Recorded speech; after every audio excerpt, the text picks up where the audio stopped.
سيئات أعمالنا من يهده الله فلا مضل له ومن يضلله فلا هادي له ونشهد أن لا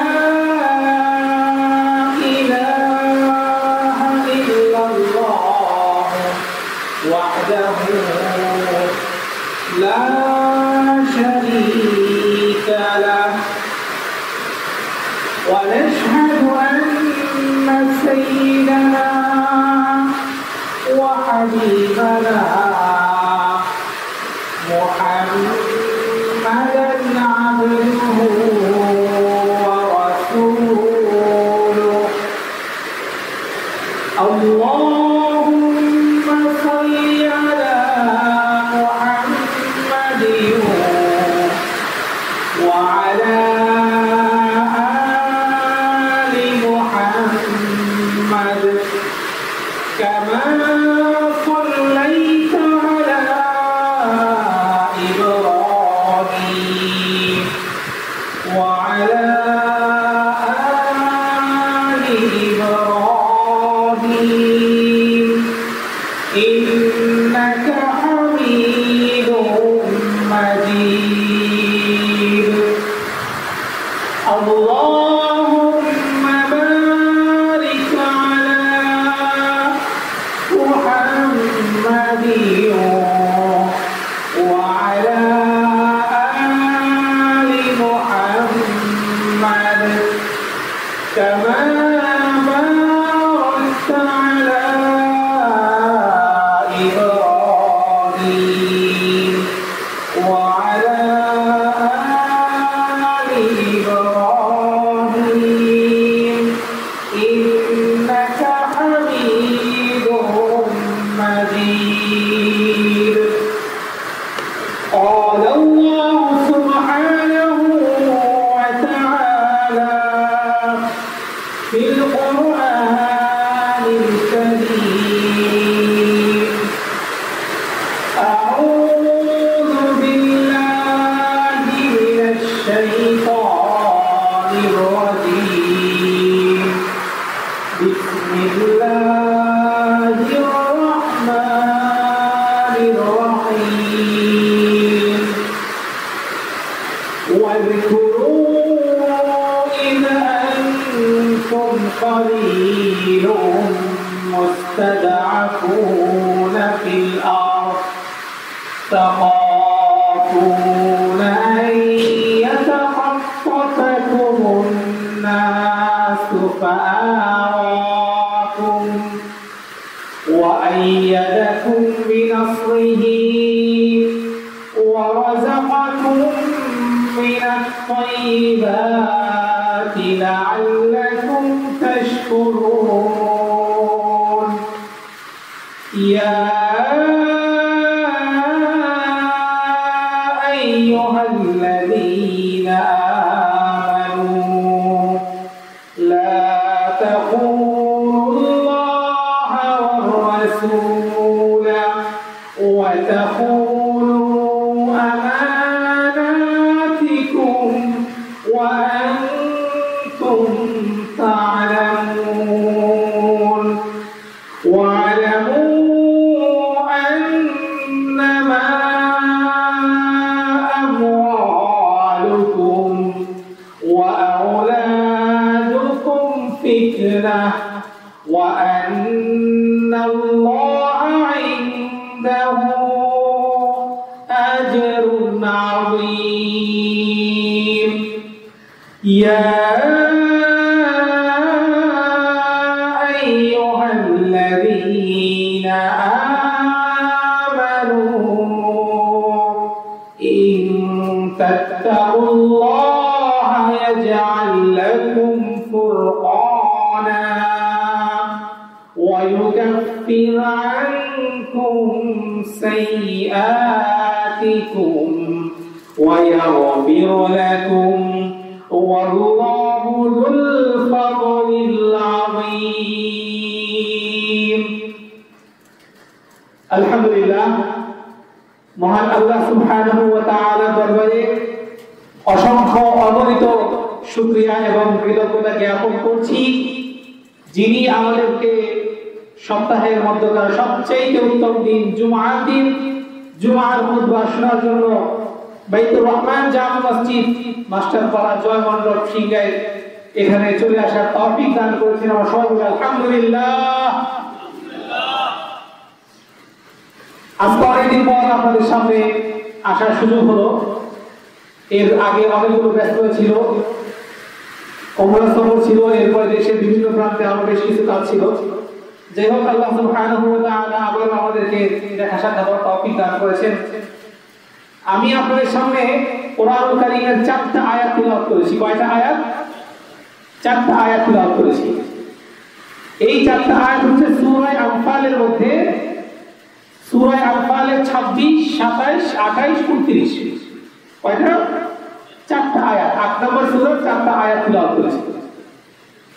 ইনশাআল্লাহ চেষ্টা করব আজকে এই আয়াতগুলোর আলোকে কিছু কথা বলার জন্য, যেজন্য আমি আজকের জুমার খুতবার শিরোনামটা আমি নির্ধারণ করেছি যে বিপদে এবং বিজয়ে মুসলিম উম্মাহর করণীয়। বুঝে আসছে কি জিনিস? বিপদে এবং বিজয়ে মুসলিম উম্মাহর করণীয়। এই কোরআনুল কারীম এটা এমন একটা কিতাব যা মহান আল্লাহ সুবহানাহু ওয়া তাআলা অবতীর্ণ করেছেন কিয়ামত পর্যন্ত সকল মানব জাতির জন্য, ঠিক না? এই কোরআন রব্বুল আলামিনের পক্ষ থেকে অবতীর্ণ হয়েছে। আলহামদুলিল্লাহি রাব্বিল আলামিন। এই কোরআন অবতীর্ণ হয়েছে রাহমাতুল লিল আলামিনের উপরে। বলেন সুবহানাল্লাহ। আল্লাহ তাআলা কোরআনুল কারীমে বলেছেন ওয়া মা আরসালনাকা ইল্লা রাহমাতাল লিল আলামিন। জগৎবাসী সমূহের রব যিনি আল্লাহ তাআলা, তার পক্ষ থেকে কোরআন অবতীর্ণ করা হয়েছে এই সমগ্র জগতের জন্য, যিনি রহমত স্বরূপ প্রিয় নবী হযরত মুহাম্মদুর রাসূলুল্লাহ সাল্লাল্লাহু আলাইহি ওয়াসাল্লামের উপর। সুবহানাল্লাহ। এবং এই কোরআন অবতীর্ণ হয়েছে সমগ্র মানব জাতির জন্য, হুদাল লিন-নাস। কার জন্য? হুদাল লিন-নাস, সকল মানব জাতির জন্য এই কোরআন অবতীর্ণ হয়েছে। সুতরাং এই মানব জাতির যে নেচার, মানব জাতির যে স্বভাব, মানব জাতির যে চরিত্র, মানব জাতির উপরে যুগে যুগে যে সকল ঘটনা ঘটেছে সব কিছু কে জানেন? আল্লাহ তাআলা আহকামুল হাকিমিন, আল্লাহু আলিমুম বিযাতিস সুদূর। আল্লাহ তাআলা সবার হৃদয়ের অন্তরের অন্তঃস্থলের খবরও জানেন এবং তিনি আলিমুল হাকিম, তিনি সর্বজ্ঞ প্রজ্ঞাময়, সব কিছুই তার কাছে পরিষ্কার। বলেন সুবহানাল্লাহ। এই জন্য এই কোরআনটাকে আমরা জীবন্ত মুআজিজা হিসেবে ধারণ করতে হবে। কি করতে হবে? কোরআনটা কিন্তু অন্যান্য গল্প উপন্যাসের মতো একটা পুঁথি কিতাব নয়। বুঝে আসছে?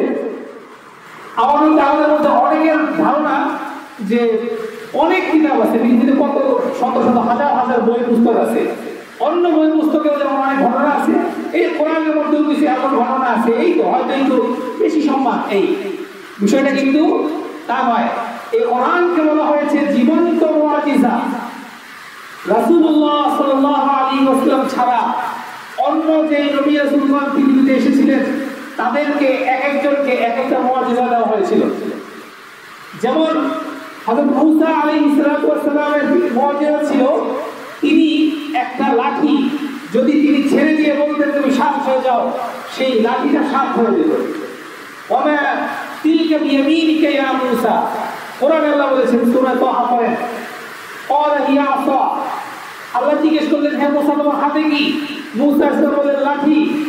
আল্লাহ তাআলা তারপরে বললেন তুমি এই লাঠিটাকে নিক্ষেপ করো। ক্বালা হিয়া আসা আতাওয়াক্কালু আলাইহা ওয়া আশু বিহা আলা গনামি ওয়া লিয়া ফিহা মাআরিব উখরা।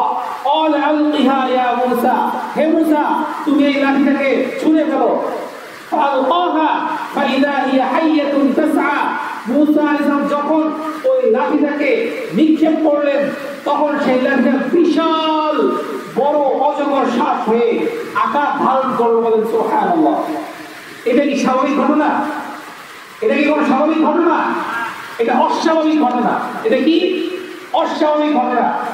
এটা হচ্ছে একটা তার মুজিজা ছিল। এমনি ভাবে হযরত ঈসা আলাইহিস সালাম তিনি তার একটা মুজিজা ছিল, যে কোনো কুষ্ঠরোগী, যে কোনো জন্মঅন্ধ তার চোখে হাত বুলিয়ে দিয়ে তিনি যদি আল্লাহর কাছে দোয়া করতেন তার চোখ ভালো হয়ে যেত। বলেন সুবহানাল্লাহ। এমনি ভাবে দাউদ আলাইহিস সালামের একটা স্পেশাল মুজিজা ছিল, তিনি যে কোনো লোহা হাত দিয়ে ধরলে সেই লোহাটা মোমের মতো নরম হয়ে যেত। বলেন সুবহানাল্লাহ। তো এই যে এক একজন নবী রাসূলের যে আশ্চর্যজনক ঘটনা, আশ্চর্যজনক মুজিজা, এই ঘটনাগুলো, এই মুজিজাগুলো ততদিন পর্যন্ত ছিল যতদিন পর্যন্ত সেই সকল নবী রাসূলগণ জীবিত ছিলেন। ঠিক কিনা? আজকে মুসা আলাইহিস সালামের লাঠি আপনি কোথাও ছুঁড়ে ফেলেন, সেটা সাপ হবে? যদিও সেই মুসা আলাইহিস সালামের লাঠি কোথায় আছে আমরা কেউ জানে না, যদিও ইহুদিরা চেষ্টা করতেছে। সেই একটা তাবুত, সূরা বাকারার মধ্যে একটি ঘটনা ছিল যে সেই তাবুত একটা সিন্দুকের মধ্যে পূর্ববর্তী নবীদের কিছু ব্যবহৃত কাপড়, তারপরে লাঠি, আরো কিছু জিনিস আছে। ইহুদিরা চেষ্টা করতেছে ওই তাবুতটা আইয়াতিয়াকুম তাবুতু ফীহি সাকিনাতুন মির রাব্বিকুম ওয়া বাকিয়াতুন মিম্মা তারাকা আলু মুসা ওয়া আলু হারুন ওয়া তাহমিলুহুল মালায়েকা। সূরা বাকারার মধ্যে বলা হয়েছে যে একটা সিন্দুক চলে আসবে, সেই সিন্দুকটার মধ্যে মুসা আলাইহিস সালাম এবং তার যেই সম্প্রদায়ের লোকজন তাদের কিছু ব্যবহৃত জিনিসপত্র আছে এবং সেটা অল্পপ্রায়। ওই সিন্দুকটা যাদের কাছে থাকবে তারাই বিজয়ী হবে। বলেন সুবহানাল্লাহ। এটা ছিল দাউদ আলাইহিস সালামের ওই সময়ের জন্য একটা স্পেশাল ঘটনা। তো যাই হোক, আলোচনা ওইদিকে অনেক লম্বা হয়ে যাবে, আজকে সময় কম, সংক্ষেপে শুধু বলছি এই সব ঘটনা আমরা কোরআনের তাফসীরে পাবেন, ইতিহাসের মধ্যেও পাবেন। তো মুসা আলাইহিস সালামের যে লাঠির যে মুজিজা ছিল, সেই মুজিজা মুসা আলাইহিস সালাম চলে গেছেন, সেই মুজিজা কি হয়ে গেছে? চলে গেছে। দাউদ আলাইহিস সালাম লোহা ধরলে নরম হয়ে যেত মোমের মতো, দাউদ আলাইহিস সালাম ইন্তেকাল করেছেন, তার সাথে সাথে সেই মুজিজা কি হয়ে গেছে? চলে গেছে। এখন আমরা 100 জন বড় বড় আল্লাহর বুজুর্গও যদি কোনো লোহা ধরে সারা দিন বসে থাকি, লোহা নরম হবে? হবে না, আগুন দিয়ে নরম করতে হবে। ঠিক কি না? এবং লোহা সম্পর্কে কোরআনে একটি সূরা অবতীর্ণ হয়েছে, সূরাতুল হাদীদ। আল্লাহ বলেছেন ওয়া আনজালনাল হাদীদ ফীহি বা'সুন শাদীদ ওয়া মানাফিউ লিন-নাস। আমি অবতীর্ণ করেছি লোহাকে, এই লোহার মধ্যে রয়েছে প্রচন্ড শক্তি, হ্যাঁ, এবং মানুষের জন্য অনেক উপকার। আজকে সারা বিশ্বের যত যুদ্ধ বিগ্রহ আছে সর্বক্ষেত্রে লোহাই হচ্ছে একমাত্র ভূমিকা। ঠিক কিনা? যত কিছু বলেন, ট্যাঙ্ক, কামান, বিমান, বোমা, বারুদ, সবকিছুর মধ্যে লোহার উপাদান লাগে। এমনকি আমরা ঘর তৈরি করতে গেলে রড অবশ্যই লাগে। ঠিক কিনা? তো যাই হোক, যদি আমরা বলছিলাম পূর্ববর্তী নবী রাসূলদের মুজিজা ছিল, ঈসা আলাইহিস সালাম মানুষকে হাত বুলিয়ে দিয়ে চোখ ভালো হয়ে যেত। আজকে আপনি আমি যতই হাত বুলাই না কেন, একটা চোখের একটা পশম চেঞ্জ হবে। ঠিক কিনা? কেন? কারণ এই মুজিজা ঈসা আলাইহিস সালামের জন্য খাস ছিল। আমাদের নবীর জন্য আল্লাহ তাআলা একটা মুজিজা দিয়েছেন, সেই মুজিজার নাম হচ্ছে আল কোরআনুল কারীম। বলেন সুবহানাল্লাহ।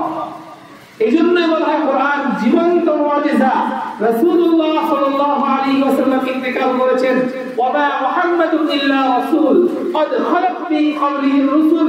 মুহাম্মাদুর রাসূলুল্লাহ সাল্লাল্লাহু আলাইহি ওয়াসাল্লাম দুনিয়া থেকে ইন্তেকাল করেছেন, কিন্তু তার উপর অবতীর্ণ কোরআন এখনো অবিকৃত অবস্থায় রয়েছে। ঠিক কিনা? এবং এই কোরআনের যে মুজিজা ছিল, সেই মুজিজার মধ্যে অন্যতম একটা বিশেষত্ব হচ্ছে আপনি যুগে যুগে যখন যে সমস্যায় পড়বেন, কোরআনের পাতা খুলে দেখেন, কোরআন বলে দিবে ওই সমস্যা কেন হয়েছিল, এই সমস্যা থেকে উত্তরণের পথ কি, এই সমস্যা অতীতে কার কার হয়েছিল। বলেন সুবহানাল্লাহ। যেমন আজকে যে আয়াতটা আমি তিলাওয়াত করেছি সূরা আনফালের 26 থেকে 29 নম্বর আয়াত, এই আয়াতের অর্থটা আমি শুধু আপনাদের কাছে বলি, তাহলে আপনারা আমাদের সময়ের সাথে অনেকগুলো ঘটনা কি পাবেন, মিলে যাবে ইনশাআল্লাহ, একেবারে মিলে যাবে। আল্লাহ তাআলা বলতেছেন ওয়াযকুরু ইয আনতুম কালীলুন মুস্তাদআফুনা ফিল আরদ, তোমরা স্মরণ করো ওই সময়ের কথা যখন তোমরা ছিলে জমিনের মধ্যে মাজলুম, নির্যাতিত, নিষ্পেষিত, নিপীড়িত ছিলে, সেই সময়ের কথা স্মরণ করো।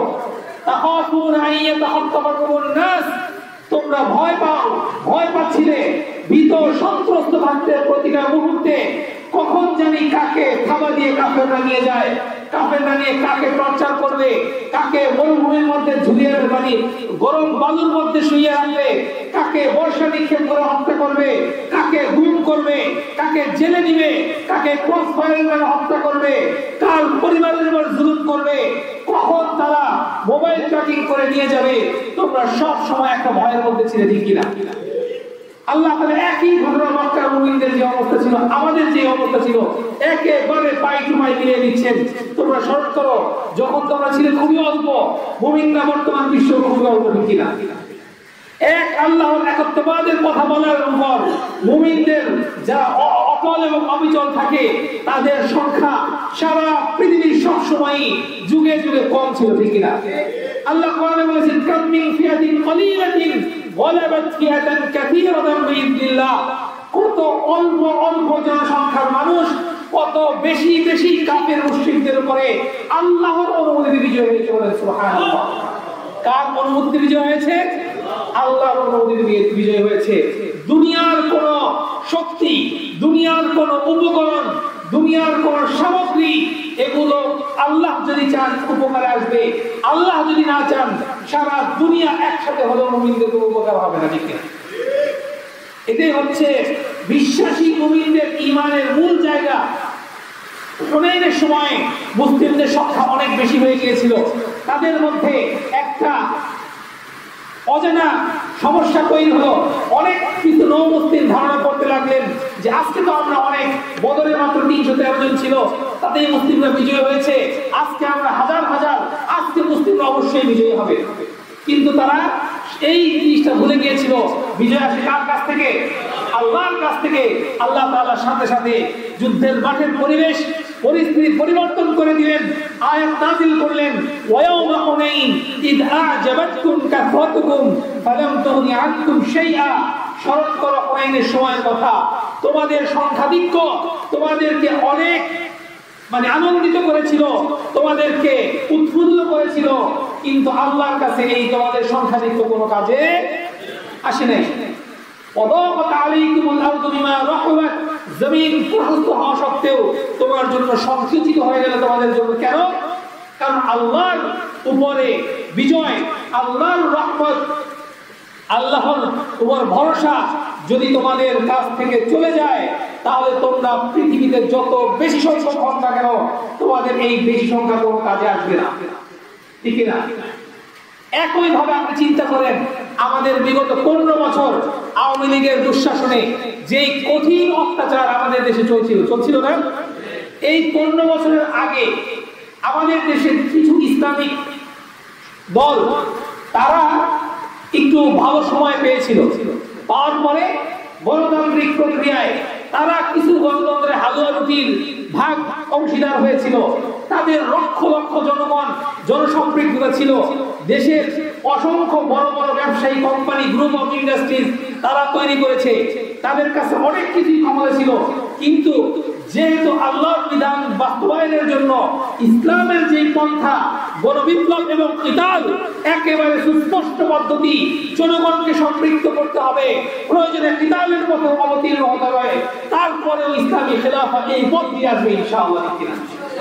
কিন্তু তারা ইসলাম যেভাবে কায়েম হবে, রাসূলুল্লাহর সুন্নাহ, তার থেকে দূরে সরে গিয়ে আব্রাহাম লিঙ্কনের মতবাদ, গণতন্ত্রের মতবাদ, সমাজতন্ত্রের পিছিয়ে পড়ার কারণে আল্লাহ সুবহানাহু ওয়া তাআলা এমন এক জুলুম অত্যাচার চাপিয়ে নিয়েছিলেন, এরপরে ঘরেও থাকতে পারে নাই।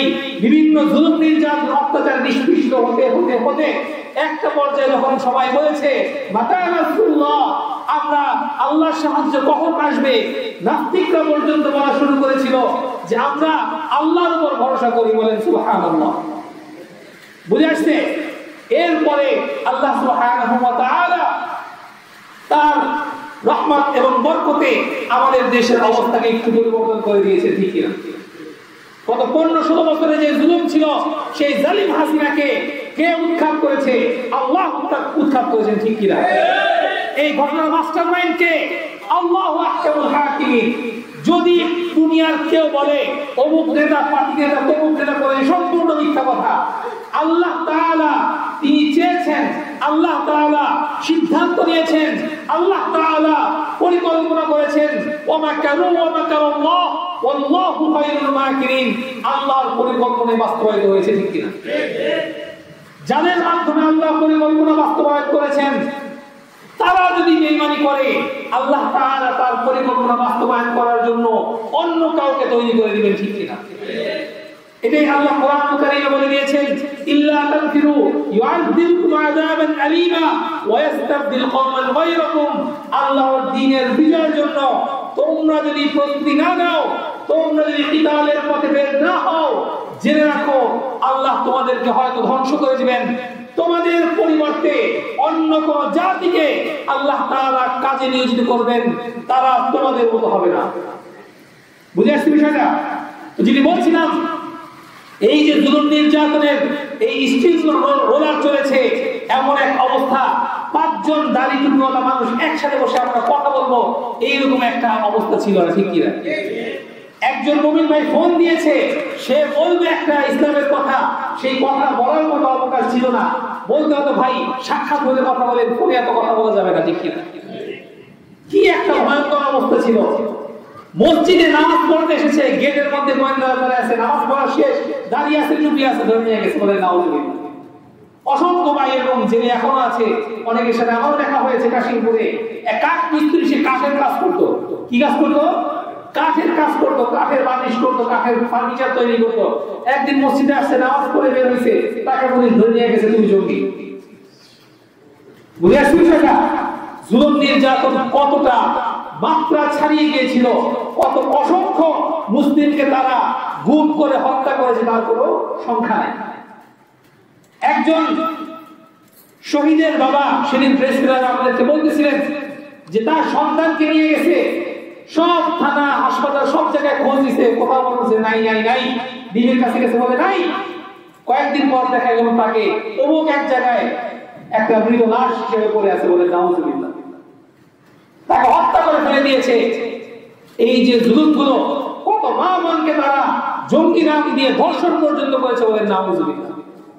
কি জুলুম এবং নির্যাতনের স্টিল রোলার চলেছিল, এরা সবার উপরে চলেছিল। যারা গণতন্ত্রের মাধ্যমে ইসলাম কায়েম করার চেষ্টা করেছিল, তাদের উপরেও এই গণতন্ত্রের জুলুম আযাব হিসেবে নেমে এসেছিল। এই গণতন্ত্রের মাধ্যমে যারা বলেছিল আমরা গণতান্ত্রিক প্রক্রিয়া ইসলাম কায়েম করব, এই গণতান্ত্রিক প্রক্রিয়ায় তাদেরকে ফাঁসির মঞ্চ পর্যন্ত পৌঁছেছে, ঠিক কিনা? এর পরেও যদি আমার ওই ভাইদের বুঝ উপলব্ধি না হয়, তাহলে আর কবে উপলব্ধি হবে? এক সময় আপনারা গজল বলতেন, কোন একদিন এদেশের আকাশে কালিমার পতাকা উড়বে। আজকে যখন আল্লাহ তাআলা পরিকল্পনা তৈরি করে দিলেন, আল্লাহ তাআলা পরিকল্পনা বাস্তবায়ন করে দিলেন, কলেজ ইউনিভার্সিটির ছাত্ররা, মাদ্রাসার ছাত্ররা, সকল আপামর জনসাধারণ কালিমা লা ইলাহা ইল্লাল্লাহু মুহাম্মাদুর রাসূলুল্লাহ পতাকা নিয়ে বিশাল বিশাল মিছিল বের করছে। বাংলাদেশের আকাশে বাংলাদেশে কালিমার পতাকা স্থায়ীভাবে উন্নীত করার জন্য চেষ্টা করছে। আজকে আপনি মুনাফিকের মতো বলতেছেন এত পতাকা বের করার কি দরকার? আমেরিকা যদি নারাজ হয়ে যায়, আমেরিকা যদি নারাজ হয়ে যায়, গণতান্ত্রিক ভাবে যদি হালুয়া রুটি বন্ধ হয়ে যায়, কি দরকার আছে ইসলামী খেলাফতের কথা বলার? আপনাদের এই কথা আমাদেরকে মনে করিয়ে দেয়, বনি ইসরাইল একসময় বলেছিল যে আল্লাহ আর কত নির্যাতিত হব, আর কত নিপীড়িত হব, আর কবে আসবে কিতালের বিধান, কবে জিহাদের বিধান আসবে? এরপরে তাদের নবী বললেন একটু ধৈর্য ধরো, আল্লাহ তোমাদের উপরে জিহাদের বিধান, কিতালের বিধান দিবেন।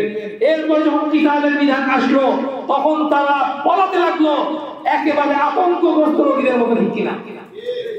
এবং তারা বলতে লাগলো রব্বানা লিমা কাতাবতা আলাইনাল কিতাল, আয় আল্লাহ আপনি আমাদের উপর কিতালের বিধান কেন দিলেন? এই বিধানের কি দরকার ছিল? অথচ এরাই কিছুদিন আগে কিন্তু বলতেছিল কি কোন একদিন দেশের আকাশে কালিমার পতাকা উঠবে, কোন একদিন আমরা শহীদ হব, কোন একদিন আমরা ইসলাম কায়েম করব। এসব কত গজল আপনারা 20-24 বছর আগে যারা প্রাপ্তবয়স্ক ছিলেন শুনেন নাই? যারা 2 যুগের কথা বলছি আমি, 2 যুগ আগে যারা খিলাফা প্রতিষ্ঠার স্বপ্ন দেখত, এই গণতান্ত্রিক মরিচিকার এত ধোঁকা খাওয়ার পরেও আজকেও যদি তারা সেই কথা বলে যে এখন খিলাফা দরকার নাই, ইসলামী শরীয়তের দরকার নাই, আমরা গণতন্ত্রের মাধ্যমে একটু আলোয়াদি পাইলে আমরা সন্তুষ্ট বলে নাউজুবিল্লাহ। তাদের চাইতে নিকৃষ্ট, তাদের চাইতে মূর্খ, তাদের চাইতে হতভাগা আর কেউ হতে পারে না। এটা আমার কথা নয়, কোরআন খুলে দেখেন, আল্লাহ তাআলা পরিষ্কার ভাবে বলে দিয়েছেন, আফাতুমিনুনা বিবাযিল কিতাব ওয়া তাকফুরুনা বিবায। তোমরা কোরআনের কিছু অংশ মানবে, কিছু অংশকে বিশ্বাস করবে, বাকিগুলোকে অবিশ্বাস করবে, বাকিগুলোকে পরিহার করবে। ফামা জাযাউ মান ইয়াফআলু যালিকা মিনকুম ইল্লা খিজয়ুন ফিল হায়াতিদ দুনিয়া। যদি কেউ এমনটি করে জেনে রাখো, খিজয়ুন ফিল হায়াতিদ দুনিয়া, এই দুনিয়ার জীবনে ওই সকল গণতন্ত্রের হালুয়া রুটি তাদের ভাগেও জুটবে না, তাদের জন্য লাঞ্ছনা জুটবে, লাঞ্ছনা। ওয়া ইয়াউমাল কিয়ামাতি ইউরাদ্দুনা ইলা আশাদ্দিল আযাব। কিয়ামতের দিন তাদেরকে বড় আযাবের দিকে টেনে নিয়ে যাওয়া হবে। কেন? তারা বলতে চায় নামাজ পড়েন ইসলামের বিধান, এটা তো আমরা মানি, রোজা রাখেন ইসলামের বিধান আমরা মানি, ঠিক আছে, যাকাত দেন, হজ করেন আমরা মানি, কিন্তু রাষ্ট্র ব্যবস্থা ইসলামী শরিয়া দিয়ে চলতে হবে, কোরআন হাদিস অনুযায়ী পুঙ্খানুপুঙ্খানু চলতে হবে, এইগুলি তো বেশি করা হয়। এইগুলি কেন বলেন? নাউজুবিল্লাহ। বুঝে আসছি বিষয়টা? ইসলামের কিতাবের বিধান আছে, এইগুলি এখন বলার দরকার নেই, আমরা এখন ব্যালটের যুদ্ধ করবো বলে নাউজুবিল্লাহ। বলে কিনা? একেবারে পরিষ্কার। ইসলামের মধ্যে তার 2টা ভাগ করে দিচ্ছে, একটা হচ্ছে সহজ ইসলাম, একটা হচ্ছে তাদের দৃষ্টিতে কঠিন ইসলাম। এই ভাগ যারা করবে, কিছু অংশ মানবো, কিছু অংশ বাদ দিব, এটা আমেরিকার পরিকল্পনা। কার পরিকল্পনা? আমেরিকা এই মুসলিম উম্মার পুনর্বিজয়কে ঠেকানোর জন্য সর্বশেষ যেই পথ বেছে নিয়েছে, তারা পরিষ্কার জেনে গেছে, যদি মুসলিমদেরকে বলা হয় তোমরা ইসলাম থেকে দূরে সরে যাও, একজন মুসলিম ইসলাম থেকে দূরে সরবে না। তারা পরিকল্পনা করেছে মুসলিমদেরকে বলতে হবে মুসলিম 2 প্রকার, কিছু ভালো মুসলিম, কিছু আছে খারাপ মুসলিম। কি? মুসলিম 2 প্রকার, কিছু আছে ভালো মুসলিম, যারা সমকামিতাকেও মানে, বলেন নাউজুবিল্লাহ, এলজিবিটিকিউ মানে, যারা নারীর অধিকারের নামে নারীদেরকে পরিণামীকে মানে, যারা সমাজে সুদ চলবে এটাকে মানে, যারা সমাজের মধ্যে আল্লাহর বিধানকে বাতিল করাকে মানে, যারা সমাজের মধ্যে আল্লাহর সার্বভৌমত্বকে অস্বীকার করাকে মানে, তারা হচ্ছে গুড মুসলিম, বলেন নাউজুবিল্লাহ। তারা মাঝে মধ্যে নামাজ পড়বে, রোজা রাখবে, হোয়াইট হাউস তাদেরকে নিয়ে আমরা ইফতার করবো, তাদেরকে আমরা হজে পাঠাবো, তাদেরকে আমরা বিভিন্ন উপহার উপঢৌকন দিব, তারা হচ্ছে ভালো মুসলমান। আর মুসলমানদের মধ্যে এমন কিছু মুসলমান আছে যারা শুধুমাত্র নামাজ, রোজা, হজ, যাকাতের মধ্যেই ইসলামকে সীমাবদ্ধ রাখতে চায় না, বরং তারা মুহাম্মদুর রাসূলুল্লাহ সাল্লাল্লাহু আলাইহি ওয়াসাল্লাম যেভাবে যেরকম ভাবে দ্বীনকে পরিপূর্ণ পালন করেছেন, বাস্তবায়ন করেছেন, ব্যক্তিগত অংশ থেকে পরিবার, সমাজ, রাষ্ট্র, আন্তর্জাতিক অঙ্গন, প্রত্যেকটা ক্ষেত্রে সার্বভৌমত্বের মালিক হলো এক আল্লাহ। এই কথা যারা বলবে, ইন্নাল্লাযীনা ক্বালু রাব্বুনাল্লাহ, যারা তাদের রব বলবে, আমার রব আমেরিকা নয়, আমার রব দিল্লি নয়, আমার রব ওয়াশিংটন, লন্ডন নয়, আমার রব হচ্ছেন একমাত্র আল্লাহ।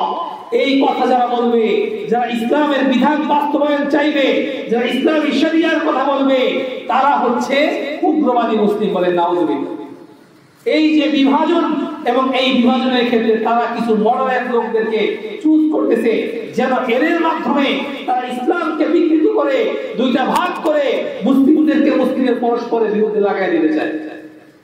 হে আমার ভাইরা, যেটি বলছিলাম, এই অবস্থায় স্মরণ করুন আল্লাহ তাআলা সেই কথা, সূরা আনফালের 26 নম্বর আয়াত আল্লাহ তাআলা বলে দিচ্ছেন, হে মুসলমান স্মরণ করো, মাত্র কয়েকটা দিন আগে, গত 15 বছর তোমরা কেমন নির্যাতিত নিপীড়িত ছিলে।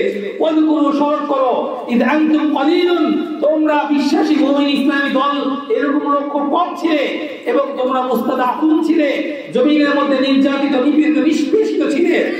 তাখাফুনা আন ইয়াতাখাত্তাবাকুমুন নাস, তোমরা ভয় পেতে কোথাও একটা ইসলামিক অনুষ্ঠান করলে তোমাদেরকে খপ করে ধরে নিয়ে যাবে, তোমাদেরকে গুম করবে, খুন করবে, অত্যাচার করবে। ইয়াতাখাত্তাবা মানে হচ্ছে পাখি যেমন ছোবল মেরে কোন একটা মুরগির ছানাকে নিয়ে যায়, এরকম ছোবল মেরে তোমাদের কাউকে নিয়ে যাবে। ফাআওয়াকুম, আমি আল্লাহ তোমাদেরকে আশ্রয় দিয়েছি, বলেন সুবহানাল্লাহ। আমাদেরকে কে রক্ষা করেছেন? আল্লাহ আমাদেরকে রক্ষা করেছেন। ওয়াইয়াদাকুম বিনাসরিহি, আমি নিজের পক্ষ থেকে তোমাদেরকে শক্তি দিয়ে সাহায্য করেছি, বলেন সুবহানাল্লাহ। ওয়া রাযাকাকুম মিনাত তাইয়্যিবাত, আমি তোমাদেরকে রিজিক দিয়েছি, বলেন সুবহানাল্লাহ। লাআল্লাকুম তাশকুরুন, আল্লাহ তাআলা যদি আমাদেরকে রিজিক না দিতেন, আমাদের জন্য এই গণতন্ত্র এই আমেরিকা অনেক আগেই আমাদেরকে অনাহারে মারার প্ল্যান করে রেখেছিল, ঠিক কি না? আল্লাহ সুবহানাহু ওয়া তাআলা যদি আমাদেরকে আশ্রয় না দিতেন, কোন একজন মুসলিম এই দেশে বেঁচে থাকতে পারত না।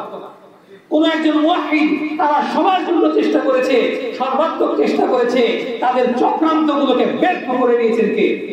একমাত্র আল্লাহ সুবহানাহু ওয়া তাআলা। এই আল্লাহ তাআলা তাদেরকে ব্যর্থ করে দিয়ে, তাদেরকে পরাজিত করে দিয়ে তোমাদেরকে সাময়িক নিঃশ্বাস নেওয়ার একটা সুযোগ করে দিয়েছেন। এরপরে তোমরা কি করবে? এরপরে তোমরা কি করবে? আল্লাহ বলে দিচ্ছেন, দেখেন কি বলেন, সূরা আনফাল ২৭ নম্বর আয়াত, ইয়া আইয়ুহাল্লাযীনা আমানু, হে ঈমানদারগণ, সতর্ক হও, সচেতন হও, লা তাখুনুল্লাহ ওয়ার রাসূলা, তোমরা আল্লাহ এবং তার রাসূলের সাথে খেয়ানত করো না। বুঝে আসছে যে আল্লাহ তোমাদেরকে আশ্রয় দিলেন, যে আল্লাহ তোমাদেরকে বিজয়ী করলেন, যে আল্লাহ তোমাদেরকে রিজিক দান করলেন, যেন তোমরা আল্লাহর একত্ববাদের উপরে মজবুতভাবে ধাবিত হও, আল্লাহর দ্বীনকে বাস্তবায়নের জন্য যেন তোমরা প্রস্তুতি নিতে পারো। এজন্য আল্লাহ তাআলা তোমাদেরকে সুযোগ দান করলেন। এই সুযোগ পেয়ে তোমরা বেঈমানি করো না, এই সুযোগ পেয়ে তোমরা খেয়ানত করো না, আল্লাহ এবং তার রাসূলের সাথে তোমরা কি করো না? খেয়ানত করো না। ওয়াতাখুনু আমানাতিকুম ওয়া আনতুম তা'লামুন, তোমাদেরকে আমি যে আমানত দিয়েছি, তোমাদেরকে আমি যে স্বাধীনতা, যে বিজয় দিয়েছি, এই আমানতের সাথে তোমরা খেয়ানত করো না, বলে সুবহানাল্লাহ। আল্লাহ তাআলা এরপর আয়াতে বলেন, ওয়ালামু আন্নামা আমওয়ালুকুম ওয়া আওলাদুকুম ফিতনা, জেনে রাখো তোমাদের বাড়ি গাড়ি সম্পদ এবং তোমাদের সন্তান সব কিছু হচ্ছে তোমাদেরকে পরীক্ষা করার মাধ্যম। আমি দেখব তোমরা কি করো। ওয়া আন্নাল্লাহা ইনদাহু আজরুন আযীম, যদি তোমরা তোমাদের সম্পদ, তোমাদের সন্তান এদেরকে সঠিকভাবে তোমরা কাজে লাগাও, আল্লাহর দ্বীনের জন্য যদি তোমরা তাদেরকে উৎসর্গ করতে প্রস্তুত হও, দ্বীনের জন্য যদি তোমরা বেরিয়ে আসো, তাহলে আল্লাহ তাআলার কাছে তোমাদের জন্য রয়েছে সীমাহীন প্রতিদান, বলে সুবহানাল্লাহ। আল্লাহর কাছ থেকে সীমাহীন প্রতিদান আমরা কে কে আশা করি? আমরা সবাই আশা করি যে আল্লাহ তাআলার কাছ থেকে আমরা সেই সীমাহীন প্রতিদান পাবো ইনশাআল্লাহ। এরপর আল্লাহ তাআলা বলেন, ইয়া আইয়ুহাল্লাযীনা আমানু ইন তাত্তাকুল্লাহা ইয়াজআল লাকুম ফুরকানা, হে ঈমানদারগণ, তোমরা যদি তাকওয়া অবলম্বন করো, আল্লাহ তাআলা তোমাদের জন্য উত্তরণের পথ খুলে দিবেন, বলেন সুবহানাল্লাহ। ওয়া ইউকাফিরু আনকুম সাইয়্যাতিকুম ইন তাত্তাকুল্লাহা ইয়াজআল লাকুম ফুরকানা, যদি তোমরা আল্লাহকে ভয় করো, তাকওয়া অর্জন করো, তাহলে তিনি তোমাদের জন্য সত্য এবং মিথ্যার সুস্পষ্ট পার্থক্য করে দিবেন, বলেন সুবহানাল্লাহ। ওয়া ইউকাফিরু আনকুম সাইয়্যাতিকুম, তোমাদের গুনাহগুলোকে maaf করে দিবেন, তোমাদের অন্যায় অপরাধগুলোকে তিনি ক্ষমা করে দিবেন, তোমাদেরকে আল্লাহুল ফাযলুল আযীম, এবং আল্লাহ সুবহানাহু ওয়া তাআলা অত্যন্ত দানশীল এবং তিনি হচ্ছেন অত্যন্ত মহিমান্বিত। আল্লাহ তাআলার কাছে কোনো অভাব নেই, তিনি তার কাছেই সব সকল ধনভাণ্ডার রয়েছে, তিনি তোমাদেরকে সর্বদিক থেকে তোমাদের উপরে নিয়ামত ঢেলে দিবেন, বলেন সুবহানাল্লাহ। হে আমার ভাইরা, আজকের এই চারটা আয়াত যেটা অবতীর্ণ হয়েছিল সেই 1400 বছর পূর্বে রাসূলুল্লাহ সাল্লাল্লাহু আলাইহি ওয়াসাল্লামের উপরে, একই আয়াতগুলো যদি আজকে অবতীর্ণ হয়, তাহলে মনে হবে যে এই মাত্র 2 মাস আগের ঘটনাগুলো এখানে বলা হচ্ছে, ঠিক কিনা? এটাই হচ্ছে কোরআনের জীবন্ত মুজিজা। এটাই কি কোরআনের জীবন্ত মুজিজা। আজ থেকে 1000 বছর পরেও যে কোনো সমস্যায় কোরআন খুলে দেখেন, সেই সমস্যার এমন ভাবে জীবন্ত জাজ্জল্য বর্ণনা আপনি পাবেন, সেই সময় আপনার আমার কি করণীয়? আল্লাহ সুবহানাহু ওয়া তাআলা কোরআনুল কারীমের অপর আয়াতে ইরশাদ করতেছেন, সূরা মাইদা 54 নম্বর আয়াত আল্লাহ তাআলা বলেন ইয়া আইয়ুহাল্লাযীনা আমানু মান ইয়ারতাদ মিনকুম আন দীনিহি ফাসাওফা ইয়াতিল্লাহু বিকওমিন ইউহিব্বুহুম ওয়া ইউহিব্বুনাহু আদিল্লাতিন আলাল মুমিনিন আ'ইজ্জাতিন আলাল কাফিরিন يجاهدون في سبيل الله ولا يخافون لومة لائم ذلك فضل الله يؤتيه من يشاء والله واسع عليم হে মুমিনগণ হে ঈমানদারগণ তোমাদের মধ্যে কোন ব্যক্তি যদি তার দ্বীন থেকে ফিরে মুরতাদ হয়ে যায় যদি ইসলামকেও ছেড়ে দেয় যদি কেউ ইসলাম বাদ দিয়ে অন্য কোন ধর্মনিরপেক্ষতা সেকুলারিজম গণতন্ত্র সমাজতন্ত্র স্বৈরতন্ত্র সামরিকতন্ত্র অন্য যে কোনো জীবন আদর্শকে গ্রহণ করবে ইসলাম ছেড়ে দিয়ে যেই মুরতাদ হয়ে যাবে জেনে রাখো আল্লাহ তাআলা তাদের মুখাপেক্ষী হন তাদের পরিবর্তে এমন একটা জাতিকে এমন একটা সম্প্রদায়কে এমন কিছু লোককে তিনি প্রস্তুত করে দিবেন তৈরি করে দিবেন ইউহিব্বুনাহু যারা আল্লাহকে ভালোবাসে বলেন সুবহানাল্লাহ এবং আল্লাহ তাআলাও তাদেরকে ভালোবাসেন তারা তাদের গুণ কি হবে আদিল্লাতিনা আলাল মুমিনিন তারা মুমিনদের জন্য হবে নমনীয় তারা মুমিনদের সাথে হবে সফট তারা মুমিনদের জন্য হবে উদার এবং আ'ইজ্জাতিন আলাল কাফিরিন কাফির মুশরিকদের ব্যাপারে তারা হবে ইসপাত কঠিন কঠোর মুহাম্মাদুর রাসূলুল্লাহ ওয়াল্লাযীনা আমানু মা'হু মুহাম্মাদুর রাসূলুল্লাহ সাল্লাল্লাহু আলাইহি ওয়াসাল্লাম এবং তার সাথে যারা ঈমান এনেছে তাদের বৈশিষ্ট্য হচ্ছে রুহামাউ বাইনাহুম আশিদ্দাউ আলাল কুফার রুহামাউ বাইনাহুম কাফিরদের বিরুদ্ধে তারা অত্যন্ত কঠোর মুমিনদের ব্যাপারে অত্যন্ত নরম বলেন সুবহানাল্লাহ তো আল্লাহ সুবহানাহু ওয়া তাআলা বলে দিচ্ছেন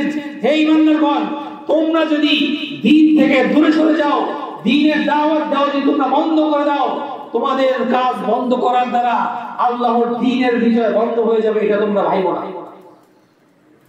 ভাইবো না আজকে যারা কালিমার পতাকা নিতে হীনমন্যতায় ভুগছো হে আমার ভাইরা জেনে রাখো তোমরা যত হাজারবার বিরোধিতা করো না কেন এই জমিনে কালিমার পতাকাই উড্ডীন হবে ইনশাআল্লাহ অন্য সকল রং বেরঙের পতাকা অন্য সকল তন্ত্র মন্ত্রের পতাকা অন্য সকল শিরিক কুফুরের পতাকা সব পতাকা দাফন হওয়ার সময় পৃথিবীর আকাশে একমাত্র পতাকা থাকবে লা ইলাহা ইল্লাল্লাহু মুহাম্মাদুর রাসূলুল্লাহ চাই তার রং সাদা হোক কিংবা কালো এক কালিমার পতাকার অধীনে আবারও পৃথিবী ঐক্যবদ্ধ হবে ইনশাআল্লাহ এটাই হচ্ছে বিজয়ী উম্মাহ এই উম্মাহর সাথে যদি তুমি বিজয়ী কাফেলায় মুমিনদের সাথে শামিল হতে পারো তুমি দুনিয়াতেও সৌভাগ্যবান আখিরাতেও সৌভাগ্যবান আর যদি আমি তুমি কেউ এই পতাকাকে গ্রহণ করতে হীনমন্যতায় ভুগি এটা অমুক দলের পতাকা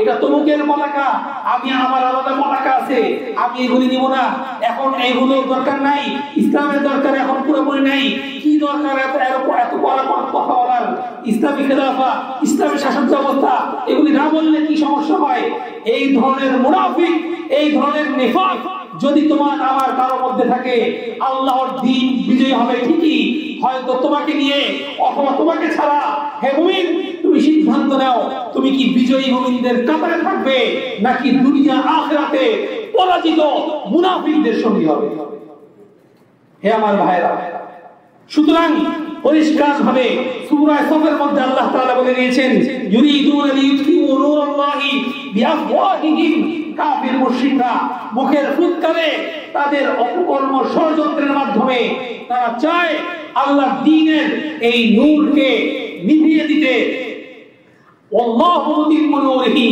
আল্লাহ তার নূরকে আলোকিত করবেন ইনশাআল্লাহ ওয়ালাউ কারিহাল কাফিরুন যদিও কাফিরদের কাছে এটা অপছন্দনীয় হয় ঠিক কিনা পৃথিবী জুড়ে মুসলিম উম্মার বিজয় যদি আমেরিকার অপছন্দনীয় হয় না কেন আল্লাহ তাআলা আমেরিকার ধার ধরেন না হে আমার ভাইরা তোমরা আমেরিকার শক্তি দেখো আমরা আমেরিকার উপরে আল্লাহর শক্তি দেখি এই পৃথিবীর মধ্যে তুমি যাকে ভয় পাচ্ছ প্রতিবেশী মুশরিকদের ভয় পাচ্ছ এই দিল্লির ভয় পাচ্ছ আমরা আল্লাহর ওয়াদাকে বিশ্বাস করি আমরা আল্লাহর রাসূলের ওয়াদাকে বিশ্বাস করি আল্লাহর রাসূল ওয়াদা করেছেন এই উম্মাহ আবার বিজয়ী হবে।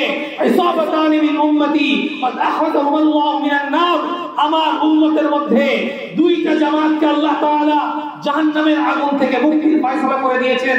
ইসাবাতুন তাগজুল হিন্দা, একটা জামাত হচ্ছে ওই জামাত যারা গজওয়ায়ে হিন্দের সাথে শামিল হবে ইনশাআল্লাহ। ওয়া ইসাবাতুন তাকুনু মা ঈসা ইবনে মারইয়াম, আরেকটা জামাত হবে সেই জামাত যারা হযরত ঈসা ইবনে মারইয়াম আলাইহিস সালাতু ওয়াস সালামের কাফেলায় শামিল হবে, একতাবদ্ধ হবে। আল্লাহ সুবহানাহু ওয়া তাআলা তার রাসূলের মাধ্যমে আমাদেরকে জানিয়ে দিয়েছেন এই দুইটা বিজয়ী কাফেলার বাহিরে যারা থাকবে সবগুলো হচ্ছে নিফাকের পতাকা, নিফাকের তাবু, নিফাকের আলামত। হে আমার ভাইরা, আলহামদুলিল্লাহ আওয়ামী লীগের 15 বছর সময়ে আমরা একই ভাবে কথা বলেছি, ঠিক কিনা?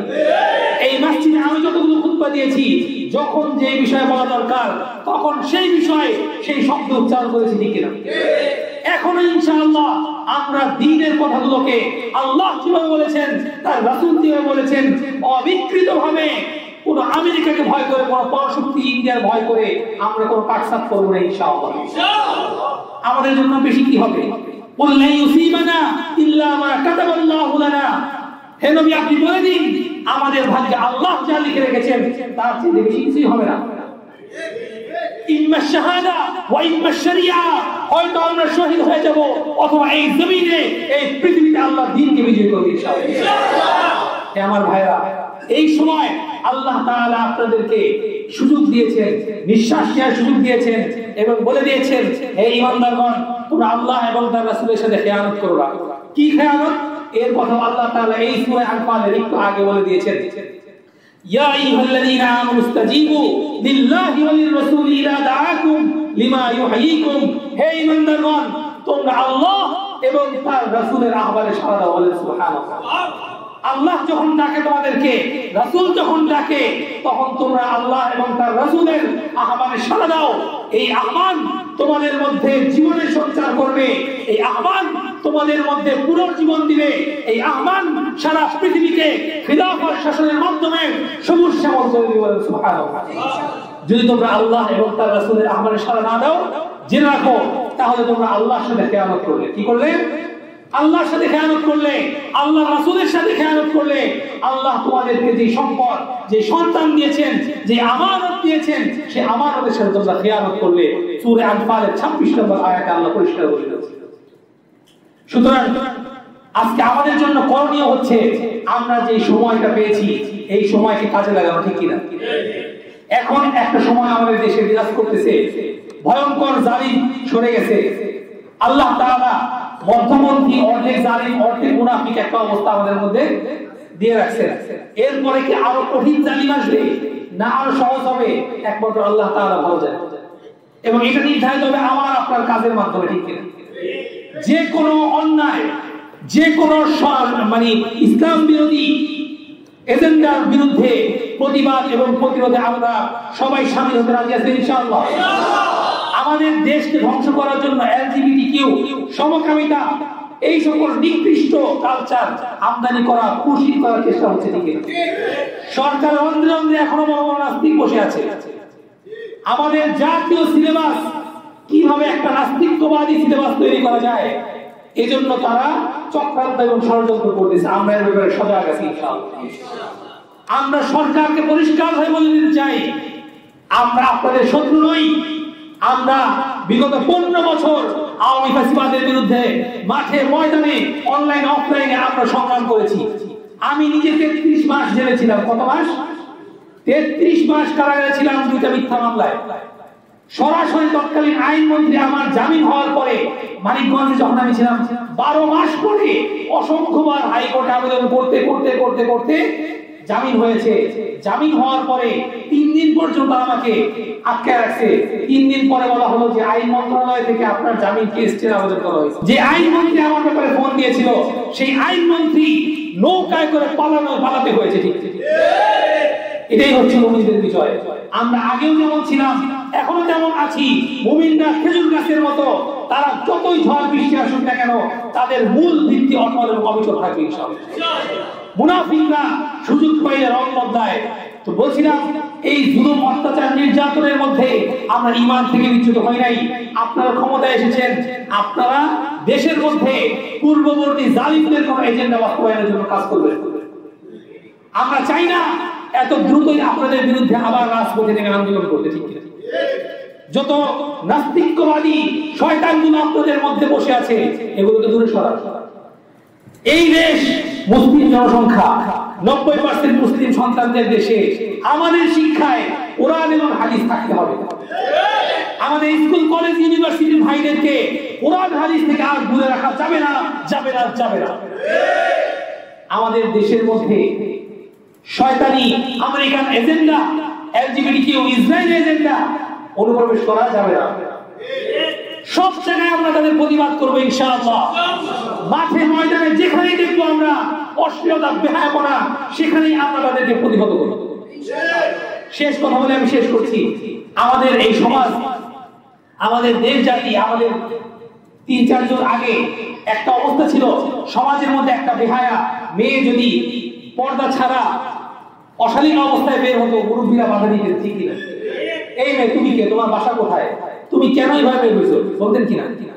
আমি বাগেরহাটে গিয়েছি, সেখানকার মা বোনরা রিক্সায় যখন কোথাও এক জায়গা থেকে আরেক জায়গায় যেত, রিক্সার মধ্যে তারা উঠতেন, মাথার উপরে একটা ছাতি ধরতেন, এরপরে রিক্সার সামনে দিয়ে আবার একটা গামছা দিয়ে দিতেন, বলে সুবহানাল্লাহ। কেন? পর্দা করার জন্য।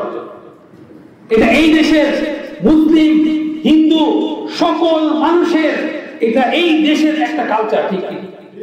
যে আমরা আমাদের মা বোনদেরকে বাজারে তুলে বিক্রি করি না। আমরা আমাদের মা বোনদেরকে ইউরোপ আমেরিকার মতো, থাইল্যান্ডের মতো প্রতিটা বিক্রি করা প্রেম ভালোবাসার অহেতুক মাঠে ময়দানে তাদেরকে আমরা বিক্রির জন্য তুলি না। এই সমাজ এবং সংস্কৃতির বিপক্ষে যদি কেউ যায়, তার ব্যাপারে এই দেশ এবং জনগণ অবশ্যই কথা বলবে। সে সময় রাসূলের সেই হাদিস, মান রাআ মিনকুম মুনকারান ফালইউগাইয়িরহু বিয়াদিহি, তোমাদের মধ্যে কেউ অন্যায় দেখলে হাত দ্বারা প্রতিহত করো। আমাদের মুরব্বীরা, আমাদের বাপ-দাদারা সেটা করেছে, ঠিক আছে? সমাজের মধ্যে একটা গাঁজা খাচ্ছে, মুরব্বীরা বাধা দিবেন কিনা? বিড়ি সিগারেট খাইছে, তোমরা বিড়ি সিগারেট খাইছো কেন? এই খারাপ জিনিস তোমরা খায় না, এই ছেলে তোমার বাসা থেকে তোমার বাপ কই, তোমার বাপরে বলতেছি, বলতেন কিনা? এটার কারণে কি হইতো? একটা ছেলে একটা মেয়ের হাত ধরে কোথাও হাইটে যেতেছে, মুরব্বী ভাই তুমি কে, এ কি তোমার কি হয়, জিজ্ঞেস করতেন কিনা? এর কারণে অবৈধ প্রেম ভালোবাসা কঠিন ছিল, ঠিক কিনা? জিনা ব্যভিচার কঠিন ছিল, বেহায়াপনা কঠিন ছিল, যার সন্তান কম ছিল। কিন্তু আমাদের মধ্যে আমেরিকান এজেন্ডা ঢুকেছে, যার যার পার্সোনাল লাইফ, যার যার পার্সোনাল ম্যাটার, এটা ইন্টারফেয়ার করা উচিত। শহরগুলিতে এখন একই বিল্ডিং এ 3টা ফ্ল্যাট, একটা ফ্ল্যাটে মদ খাচ্ছে, আরেকটা ফ্ল্যাটে জিনা হচ্ছে, পাশের ফ্ল্যাটে কেউ ওখানে নিষেধ করতে পারবে না। এটা হচ্ছে আমেরিকার এজেন্ডা। ইসলাম বলে তুমি বাধা দাও, তোমার ক্ষমতা থাকলে তুমি যদি ওই ফ্ল্যাট মালিক হয়ে থাকো, তাকে বাধ্য করো, এই ফ্ল্যাটে কোনো অসামাজিক কাজ হবে না। আপনি যদি মুসলিম হয়ে থাকেন, আপনার গ্রামে কোনো অসামাজিক কাজ হতে পারবে না, এটা নিশ্চিত করার দায়িত্ব আপনার চেয়ারম্যান, মেম্বার, আপনার প্রত্যেকে, ঠিক আছে? আমরা এই রাসূলের যে নির্দেশনা, অন্যায় কাজ থেকে বিরত থাকা, অন্যায় কাজকে বাধা প্রদান, এই কাজ থেকে আমরা দূরে সরে যাওয়ার কারণে আমাদের সমাজ আমাদের হাতছাড়া হয়ে যাচ্ছে, ঠিক আছে? ইনশাআল্লাহ আমরা সবাই যেখানে যে অন্যায় দেখব, সেখানে যেভাবে প্রতিবাদ করা দরকার সেভাবে বুদ্ধি বিবেচনার সাথে প্রতিবাদ করব ইনশাআল্লাহ। এবং জাতীয় পর্যায়ে মুসলিম উম্মাহকে ঐক্যবদ্ধ করে ইসলাম প্রতিষ্ঠা করার জন্য আমরা সর্বক্ষেত্রে আমরা কাজ করব, রাজি আছি ইনশাআল্লাহ।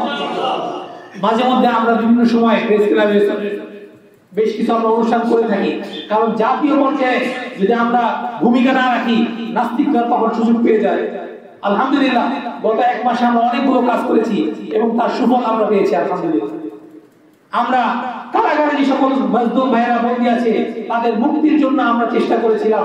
শেখ জসিমউদ্দিন রহমানী হাফিজাহুল্লাহ, তিনি যখন বন্দী ছিলেন তখন থেকে আমরা শুরু করেছি, আলহামদুলিল্লাহ তাকে আমরা মুক্ত করতে পেরেছি আলহামদুলিল্লাহ।